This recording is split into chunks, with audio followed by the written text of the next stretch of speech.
Kottayam Chirakkadavu major Shri Mahadeva ക്ഷേത്രത്തിൽ ദേശാധിപന് തിരുവുത്സവ നാളുകൾ. അയ്യപ്പസ്വാമിയുടെ പിതൃസ്ഥാനീയനായ ഭൂമിയാണ് ചിറക്കടവ്. തിരുനീലകണ്ഠന്റെ പള്ളിവെട്ട ആഘോഷമാക്കാൻ നാടൊന്നാകെ അന്ന് നീലനിറത്തിലുള്ള വസ്ത്രം ധരിച്ചെത്തുമെന്നതും ഇത്തവണത്തെ പ്രത്യേകതയാണ്. ഭക്തജന സംഘടനയായ ശ്രീ മഹാദേവ സേവാ സംഘത്തിന്റെ നേതൃത്വത്തിലുള്ള ഉപദേശക സമിതിയാണ് ക്ഷേത്രപരിപാലനം നടത്തുന്നത്.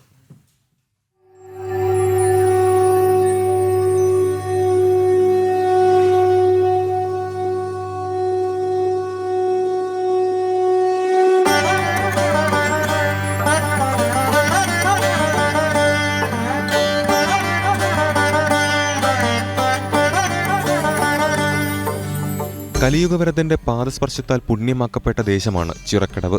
അയ്യപ്പസ്വാമി ആയോധനമുറ പരിശീലിച്ചത് ചിറക്കടവിലെ കളരിയിലാണെന്നാണ് വിശ്വാസം.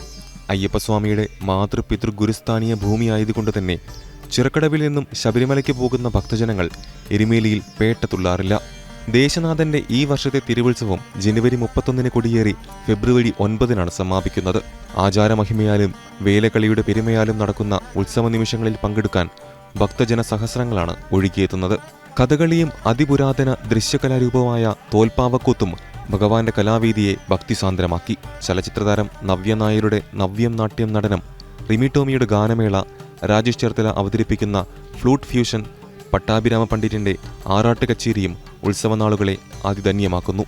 8ാം ഉത്സവദിനമായ 7 പുരാതന കാലം മുതൽ തുടർന്നുവരുന്ന ചമയവിളക്കെടുപ്പും ഋഷഭവാഹന എഴുന്നള്ളിപ്പും നടക്കും. തിരുനീലകണ്ഠന്റെ പള്ളിവേട്ട ദിവസം നാടൊന്നാകെ നീലനിറത്തിലുള്ള വസ്ത്രം ധരിച്ചെത്തുമെന്നതും ഇത്തവണത്തെ പ്രത്യേകതയാണ്. ഫെബ്രുവരി 9 കൂടിവേലയും ദീപക്കാഴ്ചയോടും കൂടിയാണ് ഭഗവാന്റെ ആറാട്ട് നടക്കുക. ന്യൂസ് ഡെസ്ക്, ജനം.